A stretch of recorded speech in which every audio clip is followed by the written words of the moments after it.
aujourd'hui je vais vous conseiller. Voilà, si vous n'avez pas commencé à faire du drone racer encore et que vous voulez vous lancer là-dedans, ben, je vais vous dire quoi acheter, enfin en tout cas je vais vous conseiller quoi acheter ou quoi faire.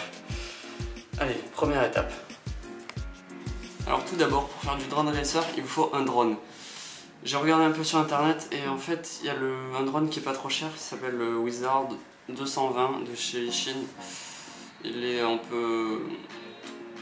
est compatible avec les batteries 3 et 4S, donc ça c'est super. Parce que si vous savez pas ce que c'est encore, je vous conseille d'aller voir des vidéos, enfin, notamment la mienne, sur les batteries.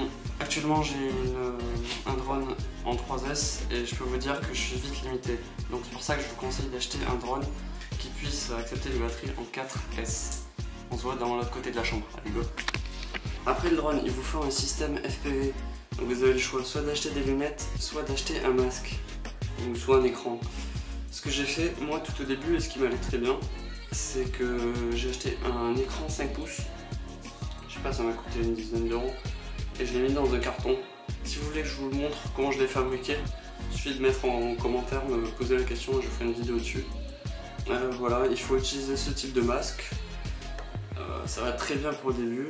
Et moi ça m'a posé aucun souci. Après là j'ai quand même racheté des lunettes Fat Shark 300 € les Attitude V3 parce que pour avoir plus de confort et pour être plus à l'aise. Voilà, allez. Oui, ce qui est très important et qu'il faut surtout pas oublier, c'est le chargeur des batteries. Moi c'est un IMAX B6 et pour l'instant il me convient très bien. Je crois que je peux pas charger plusieurs batteries à la fois, mais pour l'instant ça me suffit, je trouve. Ça plutôt, parce qu'il est pas très cher, hein. Je crois qu'il est à... Il est genre à 15 € sur AliExpress ou... Voilà quoi, il est vraiment pas très cher. On va voir d'autres composants, allez go. C'est utile d'avoir un chargeur, mais encore faut-il avoir les batteries à charger. Ouais, comme batterie, il vous faut des 1300 mAh. Après, vous choisissez soit 3S, soit 4S. Il vous faut un taux de décharge assez important, donc en 3S 45C. Pour les batteries 4S, il vous faut une capacité entre 45 et 75 C. Ok, allez. Oui, quelque chose aussi d'important, les hélices. Je trouve que c'est super important d'avoir un gros stock d'hélices et des hélices assez costauds qui résistent au moins à des petites chutes quoi. Parce que personnellement, je tombe beaucoup. Enfin, je crache beaucoup le drone par terre et c'est vrai que j'ai des hélices, je vous mettrai une photo et le lien dans la description, mais elles sont assez rigides. Ouais voilà, il vous faut des hélices assez rigides, type Bullnose par exemple. Ça résiste pas aux arbres, je suis d'accord, et encore que ça dépend comment ça tombe, mais en tout cas lorsque ça tombe sur le sol, juste des fois elles s'abîment un peu, genre le bord d'attaque ou le bord de fuite s'abîme un peu.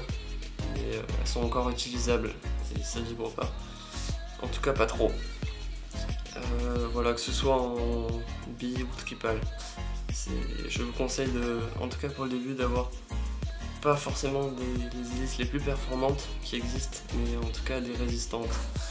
Donc voilà, parce que sinon vous allez être frustré de à chaque fois changer, devoir enlever les hélices pour en remettre des nouvelles, et ça va coûter assez cher aussi. Voilà, c'était le petit conseil en plus. Allez, c'est parti, ciao. Moi aussi, je vous rappelle qu'en France, il y a beaucoup de réglementations. Il faut savoir qu'il y a certaines limites à respecter, même si on est d'accord qu'on ne le fera pas tous. Mais voilà, par exemple, au niveau de l'émission vidéo, normalement c'est du 25 mW. Il n'est pas possible de voler au-dessus de 50 mètres d'altitude. Ça, normalement, on y atteint pas souvent les 50 mètres.